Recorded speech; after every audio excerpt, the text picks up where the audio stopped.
Hi! In front of me is Motorola Moto G41, and today I would like to show you how you can add event to calendar on this smartphone. First of all, access calendar and click on the month above. Now you need to pick a date by tapping on the chosen one and create an event by tapping on this plus icon at the bottom right corner. Choose event in it, and over here customize it however you wish to. You can add a title.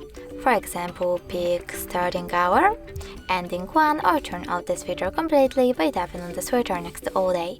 You can also pick color, take notes, and even set up notifications minutes, hours, or weeks before.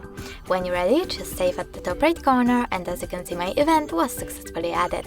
If you wish to delete it or edit it, you can do that by tapping on it. In order to edit it, click on this pen icon over here at the top right corner, make your changes. I will, for example, add location by typing the address and clicking on the correct one, and tap on save at the top right corner.